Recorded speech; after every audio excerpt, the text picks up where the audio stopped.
A huge political storm is waiting to break out as the report of the PC Ghosh Committee, the one-man judicial commission that inquired into the alleged irregularities, lacunae in the planning, design, execution, operation of the Kaleshwaram lift irrigation project, and this commission had in fact sat in the month of more than 15 months ago. In March is when it was commissioned, and subsequently it submitted its report on the 31st of July. What I must point out is that whether it is the Congress or even Prime Minister Narendra Modi, they have been talking about Kaleshwaram as an ATM for the BRS, and that was of course political speech before the elections and subsequently repeated after the elections as well. And the PC Ghosh Commission report just puts its stamp of, should I say, official kind of a commission report reiterating something similar that both these political parties have been alleging. What it does is to indict the former Chief Minister K. Chandrashekar Rao as having been, single-handedly responsible for several of the decisions that were taken, and it says that the approval of the government or of the cabinet was not sought for many of those decisions that were taken at that time to go ahead with the project design and make changes also as required. Not just the design and the execution of the project, even the financial approvals were sidestepped from the established procedure is what the Kaleshwaram Commission of Inquiry report is saying. 3-4 things that I must point out. One, the location of the Sundilla, Medigadda and Annaram barrage, that itself has been a point of controversy, and the report very specifically says that the expert committee report on the location of Medigadda saying that it is proving to be a prohibitive cost, that was deliberately ignored is what the Kaleshwaram Commission of Inquiry is saying, and that the decision to go ahead was taken by Chief Minister and that the locations are also decided by him. Harish Rao, who was then the Irrigation Minister, it is being said that he also had a joint role in suppressing the expert committee report. The third minister you're talking about is Eatala Rajender, who is now a BJP MP, then Finance and Planning Minister, and it is talking about the negligent attitude of the Finance Minister, and also notes that he had claimed ignorance about the kind of financial approvals that were given in this particular project implementation. 3 things in that as well, because all these 3 political leaders had claimed that all government approvals, cabinet approvals were taken, whereas the PC Ghosh panel report says that approvals were not taken and they had bypassed established procedure, because of which a lot of distress was being caused to the dam itself. S.K. Joshi, who used to be the Principal Secretary of Irrigation Command Area Development, as well as Smita Sabharwal, who was Additional Secretary in the Chief Minister's Office, both of them have been held responsible for not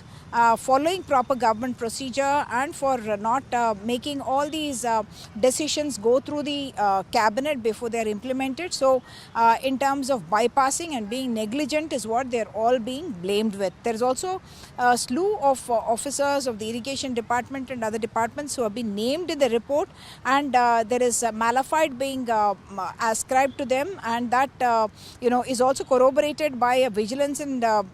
inquiry report that had come before this. And of course, we have also seen Anti-Corruption Bureau reports that seem to suggest that some of these officers had assets far beyond their known sources of income. 200 crore rupees in the case of one particular officer, several others as well coming under the scanner of the ACB as well. Couple of other political points now. One, for the Congress, of course, now it arms them with the necessary kind of wherewithal, should I say, armed with the findings of this particular one-man judicial commission report. They can now begin to take action. The commission itself has recommended 2 radical measures. One, it says that recover the 677 lakh rupees that was spent on getting the WAPCO's report that was eventually kept in the cold storage and not acted upon, and that it was deliberate deliberately ignored. Second part, it says, is something that will open up legal and political implications as well, because it says that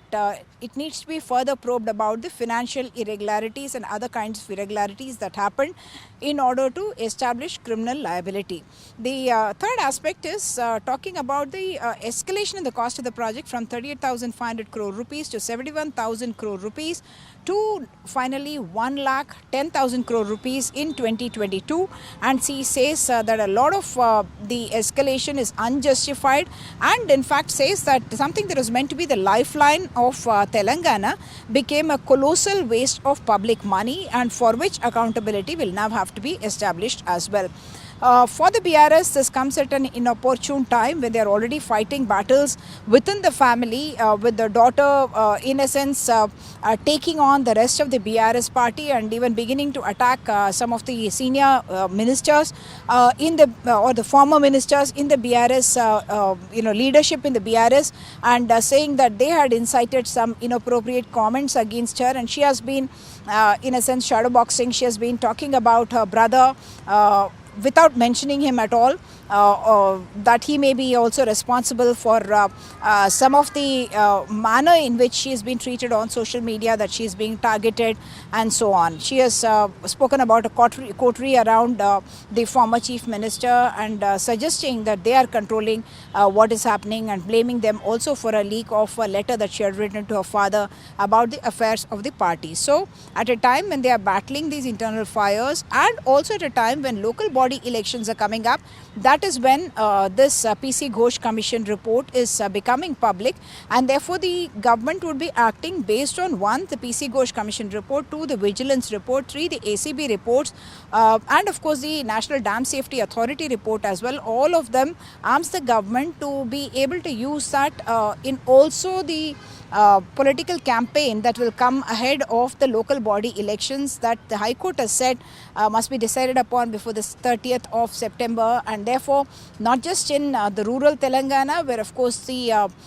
irrigation waters is going to be a big issue. The second part of it is Hyderabad, where you're talking about corruption, saying that money that belongs to the public exchequer had been misused or had been gobbled up by whether political or administrative leadership in the state. So for the BRS, this comes at a bad time, and also ahead of the local body elections. For the BJP too, it does not remain unscathed, for the simple reason that the former finance and planning minister is now a BJP MP, and he is already fighting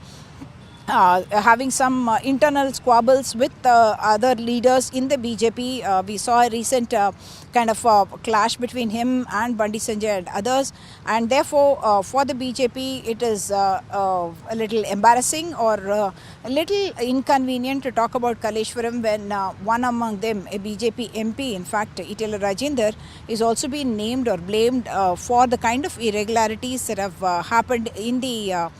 in this huge project that BRS had claimed would be something that they would showcase as an achievement in their 10 years of rule in Telangana.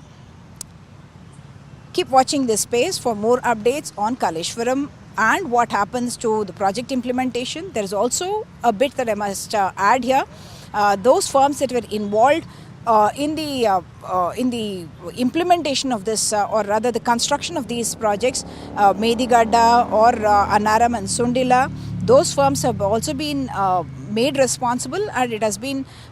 mentioned that they will have to bear the cost for the repairing of the structures wherever the problem has come up, and therefore they are talking about fixing responsibility on that count as well. So from the irrigation department to the political leadership, everyone under the scanner and likely to face legal action once the Congress government decides to go ahead. In Hyderabad, with camera person Nagraju, Sudhir, NDTV.